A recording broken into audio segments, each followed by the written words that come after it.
Now, I know something about silence, trying to keep your mouth closed. And I can go for a while without talking. Now, I'm not sure Judy can, but I can.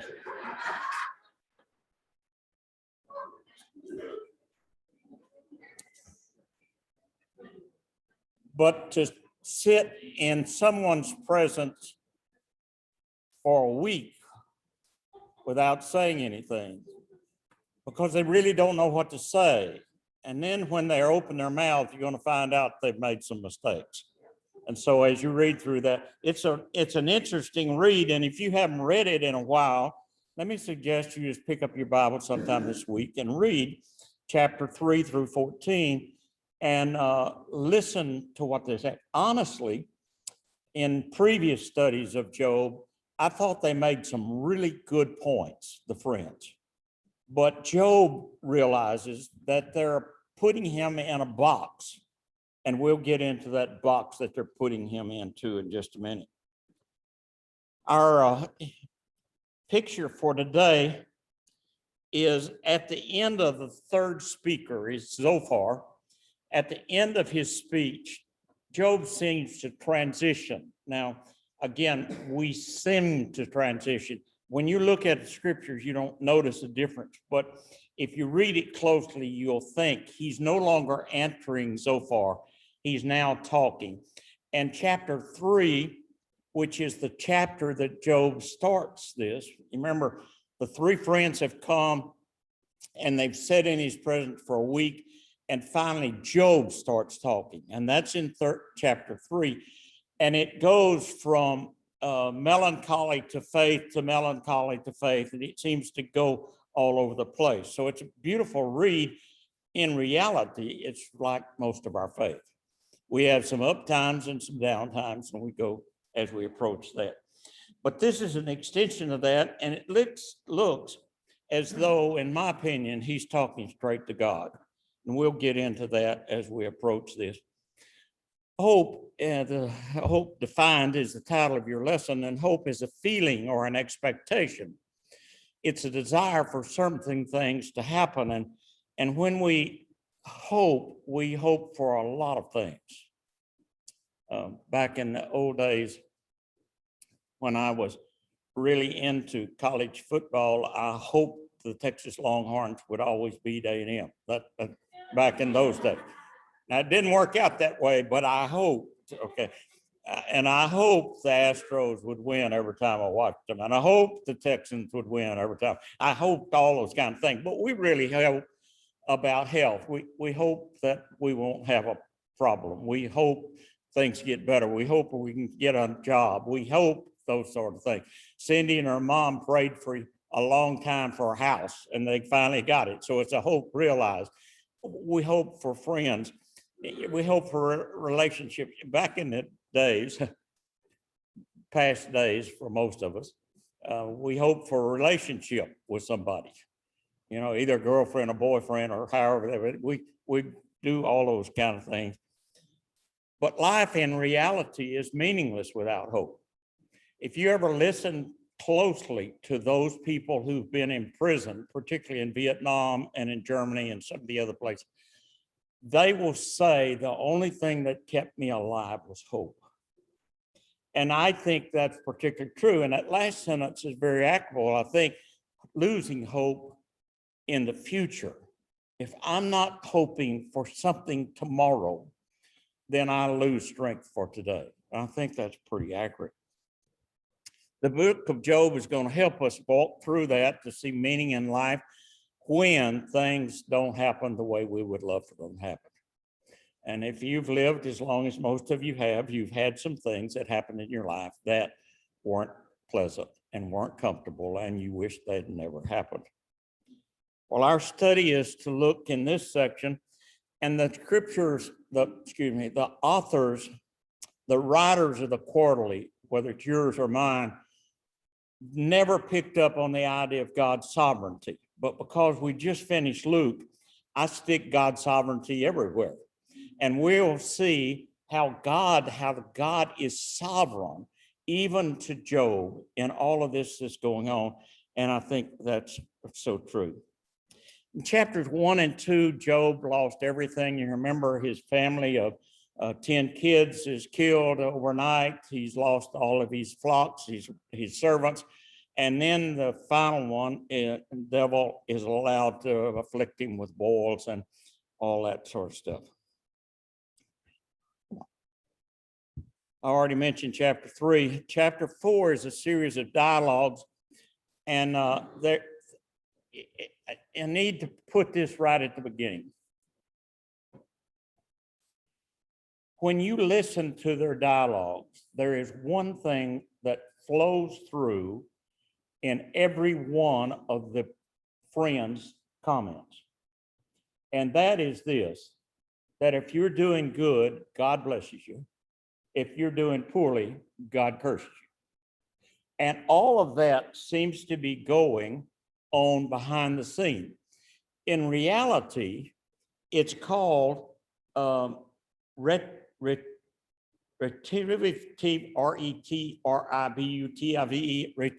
justice, which means you do thus, I'll do this. You do this, this. It's actually centered on two passages, one in Deuteronomy, one in Leviticus. And it says, you do good and God will bless you. You do poorly, God will curse you. Well, I've learned enough to know that that works often, but it doesn't work 100% of the time. Now, these friends seem to think this is the gospel, that if you're in a situation like Job is, having lost his whole family, lost his whole income, then he must be a sinner. Now, you and I both know that everybody's a sinner in some form or fashion, but nonetheless, this is where the dialogue keeps coming up, all that sort of thing. Job, again, I challenge you to go back and read it. That 3 through 14 is beautiful, and Job really gets upset sometimes at what they say. And if you read it closely, or if you've got a way of listening to it, which is even better, you'll hear Job really lose the cool, so to speak. He really gets into the dialogue that he's going to. Job is going to display an emotional roller coaster ride. Goes from depression to faith to melancholy. He keeps going all over the place. In reality, in thinking about my own life, I've done the same thing. That I have high moments and low moments, and sometimes during the same day. You know, Job knows his heart, and he knows he's not totally guilty. And he says, somehow God has got a way for me to work with him and all that sort of stuff. Back in 2013, when it was the last time we talked through Job, I picked up a couple of lessons that I thought were good. And the first one, I think, in reality, anytime you go to visit someone that's ill or someone that's lost a close loved one, sometimes it's best not to say anything. Sometimes just your presence is really all they need, and to allow them to vent whatever it is they have. Sometimes we need to realize that we don't know it all. We don't know what they're going through in reality. And so we don't need to immediately judge like these three friends did, judge what the situation is. So we'll see that. The second point there is that simplistic or blanket explanations are not always appropriate. You know, I hear those all the time. God's going to be okay. It's going to be okay. It's going to be okay. Well, that's not what somebody going through the pain really needs to hear. Well, we'll listen to Max read verses 1 through 6, and we'll listen now. Although I've said it before, I want you to pay particular attention to his inflection on all of the readings today. You'll find that it kind of pulls the wording in a little different plane, so I hope you'll hear this. Man born of woman is of a few days and full of trouble. He springs up like a flower and withers away. Like a fleeting shadow, he does not endure. Do you fix your eye on such a one? Will you bring him before you for judgment? Who can bring what is pure from the impure? No one. Man's days are determined. You have decreed the number of his months, and have set limits he cannot exceed. So look away from him and let him alone, till he has put in his time like a hired man. You hear that last sentence?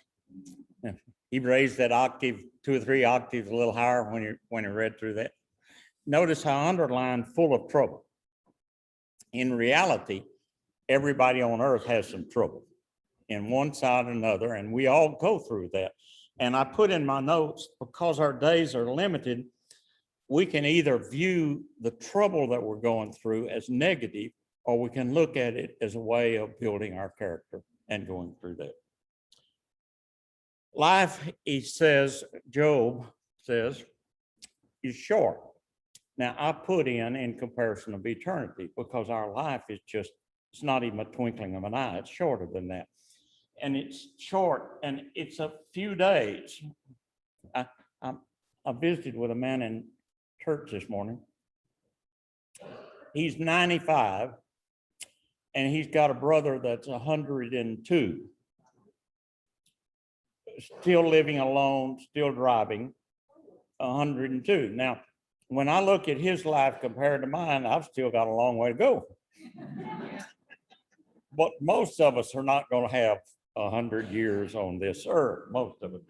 But he says the days are like a flower that wilts, which it doesn't matter if you know gardening or not, you know that sometimes flowers bloom and then they wilt, and they bloom and then they wilt, and all that goes on. And it's like a shadow. It means it's there because the sun's at the right angle, and then the sun moves and the shadow disappears. So we'll find all of that.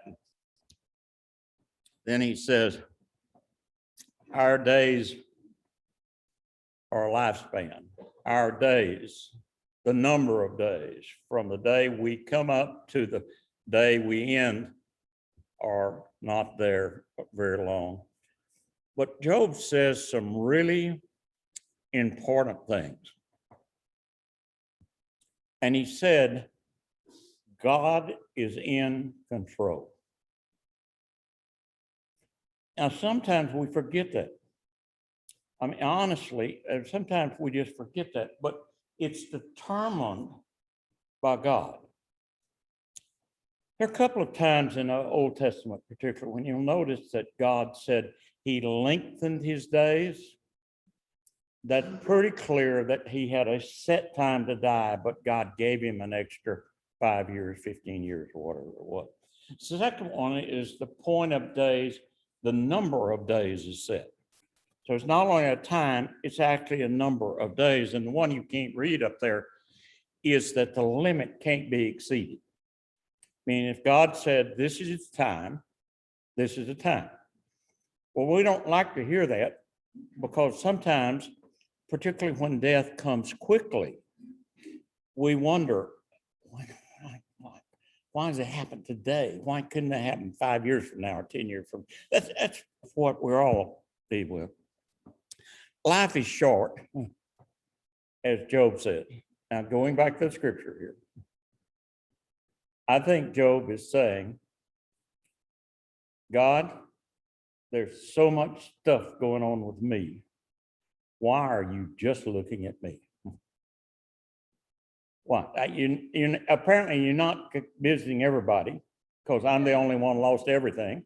Why are you just looking at me? And I suspect all of us have said that at times. And he's saying even that, beyond that, he says, why are you demanding an accountant? It's an accounting term. And then he says, if I'm really that bad, remember the principle was, if you're bad, God curses you. So he said, if I'm really bad, what makes me pure? Now, that's deep theology for New Testament time, much less Old Testament. If I'm really bad, what makes me pure. Won't you take your focus off of me a little while? We're all going to go to judgment. So meet me there and I'll do it. And I want to do it, give me a little time to rest before I see you. Why I think Job is saying, are you so interested in me? And then he uses a unique expression. He talks about a day laborer.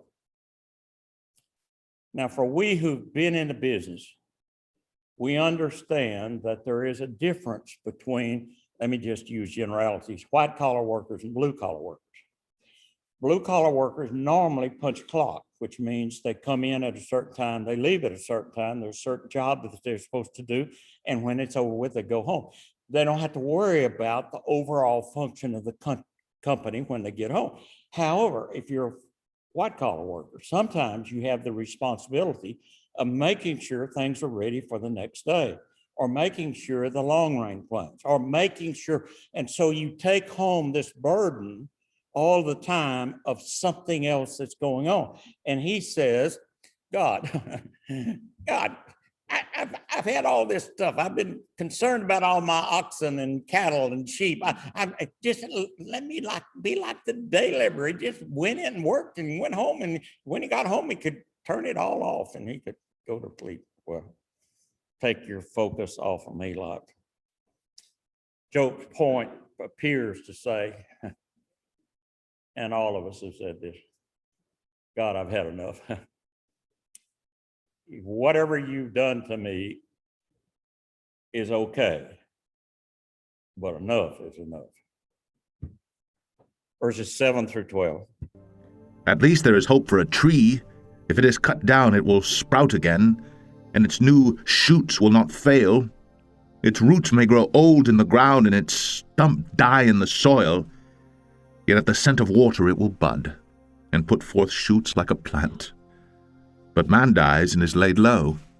He breathes his last, and is no more.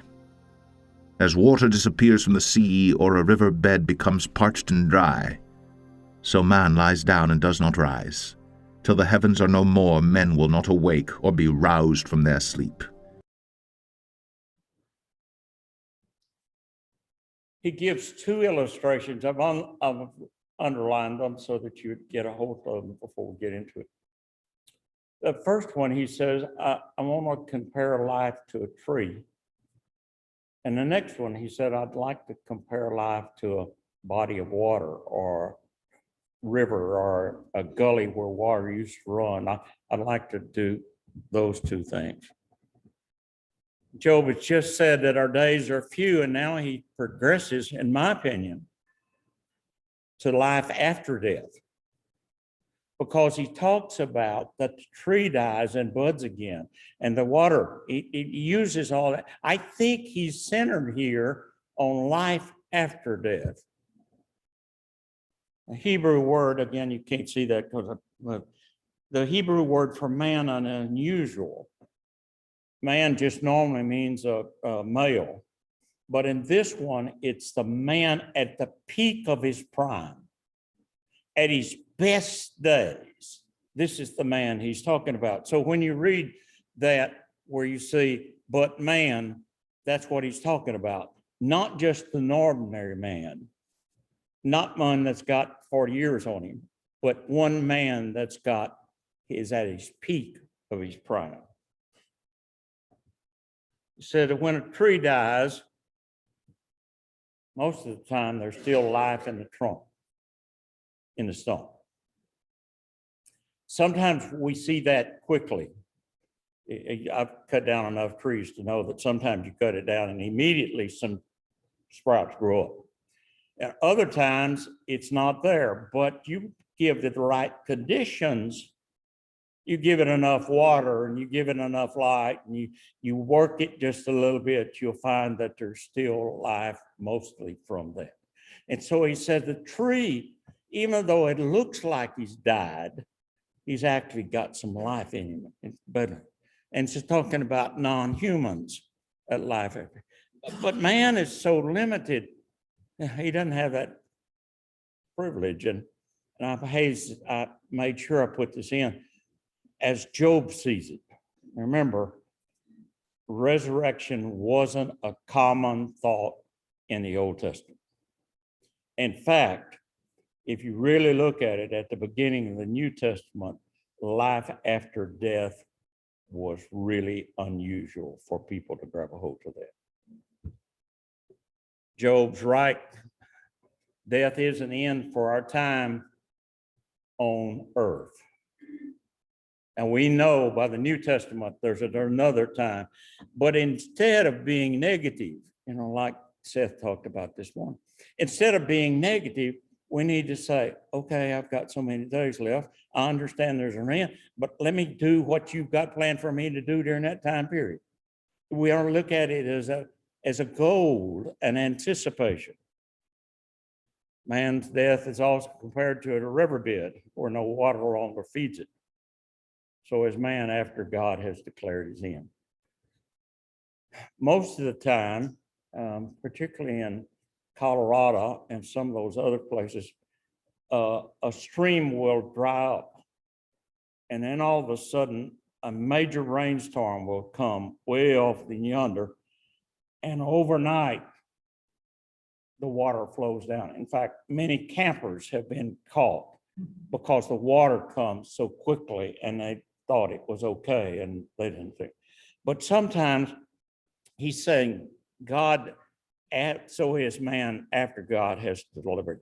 But in what he's talking about here is just the dry riverbed. Before the cross, there were glimpses of life after death. Now, if you read the Old Testament with some degree of insight, maybe somebody says something and you look at it and say, yeah, that's what it says, or maybe you see it yourself. You can see that there is some thought of a resurrected body in the Old Testament. And the illustration that I used here is this one.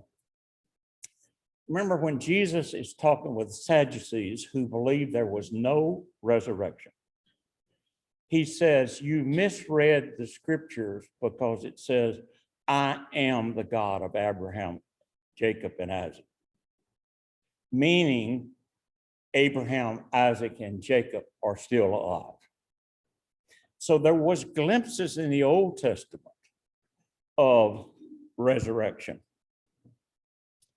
But most of the time, and I hope I'm saying this correct, for you Bible scholars, you just send me a note and tell me, you just blew it this time. Because when you look up in my commentaries, the word Sheol, it means it's an underground place, it's time. And in Old Testament, it appears to be that the wicked go to this underground place. And you read deep enough, you'll find that that undescribed place really is totally dark. There's no light. There's no life as we know it. The Sheol is a place hidden from earth itself, but you're still alive, but you're in a kind of a holding pattern. Now, there's something else. The righteous also die. And it's where it gets a little tricky on trying to make a clear definition. They apparently go to a holding pattern. But in my concept, their holding spot. Now, this Old Testament theology, hang on to that. Don't get it mixed up with New Testament. This is Old Testament. Apparently, they go to a spot awaiting the resurrection. You remember when Jesus goes to the cross? A lot of commentators said he went and preached Christ to the people in hell. Well, I think he's actually preaching Christ to those who are the righteous that were not bad. Well, however you want to do that. I think he's saying all of that, and he's saying there is something there, and there's a difference between the old and the new. The earthly picture of rest for the righteous is some type of reunion with God, but it's only in the New Testament. Aren't you glad you were born this side of the cross? We don't understand all we know, not to be, we don't understand it all.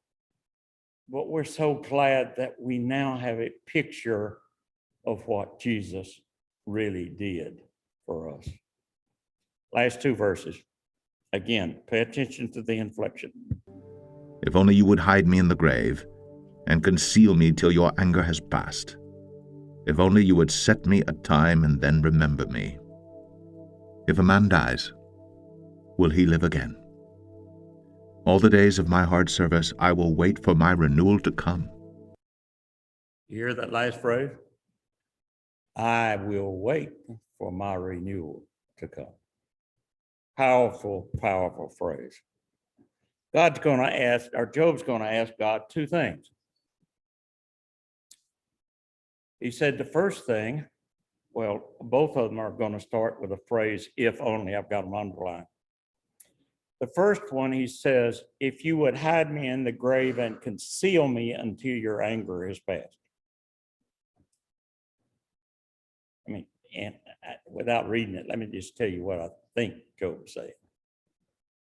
I'm suffering because you're sending me all this stuff, this death of my family, this loss of income, the boiled, you're sending me all that stuff. Lord, would you just put me somewhere where you can let me get relief from that for just an hour or just two? I know enough about long-term illnesses to know that those people who are dealing, and Mary can tell you about all of that because that's her profession, but you just say, give me 1 hour of sanity, 1 hour where the pressure is not there. And I think he's saying that you're in charge of my life. He's saying, and he says, are you really in charge of my death? Remember, this is Job in the Old Testament. I think there is life after death, but are you going to be in charge and will be beneath all that pain and suffering that I'm going through? You've created of me, can you create? I put that on purpose. God, if you know everything, can do everything, can you also create a place away from your own anger? What tough theology. And can God do everything? Yeah, I mean, you just roll that around for a while. It'll give you a headache after a while. And he said, can you make that place hidden and concealed from our earthly trouble? Can you put me, oh, by the way, God, I know you want me to put you, I want you to put me there, but don't forget me. I appreciate the little relief, but don't forget me. Bring me back again. The second half of 13 is another one of those phrases. If I only you'd set a time and then remember me. I love that. It's really an extension of the first one. And I think God, Job is saying, will you remember me in the grave and renew me? Not only take me to the grave, but renew me. Praise God that Christ did all that. There's an expectation of God remembering, and in some form, a renewal.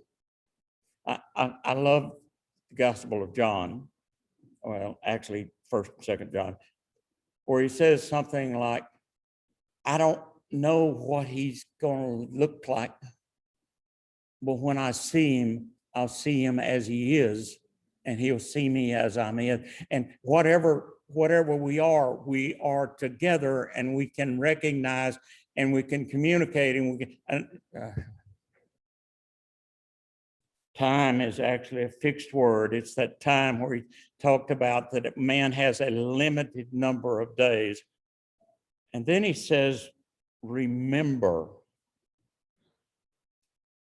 That word remember is a word that just explodes with meaning. It not only remember means recall, but it means redemption. and it means restorative action. It means, God, I know you know me, and when you go through the book of life or whatever, and you find my name, you'll recognize my picture. I'm glad that sometimes we have pictures of class members, because sometimes I forget your name. So I'm glad I can do it. God does the same thing. And then he says, I want you to bring me back to what you want me to be. Verse 14, if a man dies, will he live again? All the days of my hard service, I will wait for my renewal to come. That question, in my opinion, is really the heart of Christianity. Even written by Job in the Old Testament, I think it's the heart of Christianity. Will I live again? Where is my faith taking me? And it's really a difference between sinner and non-sinner, or sinner and saved sinner, I guess. My hard service, the word really means warfare. It means I've been going through a struggle. And I would venture to say every one of you can look back at a time which you thought you were in a battle for some reason or another. And then he says, my renewal, my change, my relief from death, perhaps expanded to the relief from his suffering. He said, maybe there'll be a time in which I won't scratch anymore. I won't bleed anymore. I don't know what to put for conclusions of this. I put 4 things down. They don't mean anything, don't they?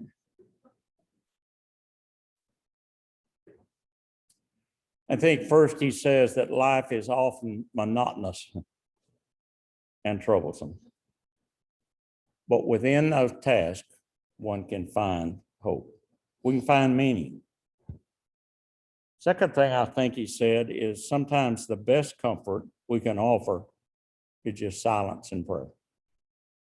Those guys would have given a whole lot better testimony if they just kept their mouth shut. Sometimes Job in the Old Testament, I think he's a saint, indicates there's some sort of concept of life after death. It's only in the New Testament we get it. And I got this one from Judy. I think Job points out clearly that God welcomes anything that we say to him. You read the concept where Job talks to God, and you'll find he's angry at God, and he's pretty explicit about it. But Judy shared this with me last week, and she said, I think it shows me that Job, because God doesn't kill him on the spot for what he said, that Job says an example for us, so you don't have to worry, and I don't have to worry about how we express ourselves to God. He's not, back in the old days when he doesn't have just churchy language. He's got street language in his vocabulary. He says, there comes a time in which you feel so bent up that you want to vent, and you just feel free to vent with God. Yes, you would with your best friend. Exactly. Well, the lesson's been tough on me, and I hope you got something out of it. Let me recommend that you go back and you read those chapters 3 through 14. Next week, we'll look at the next time after the next set of conversations.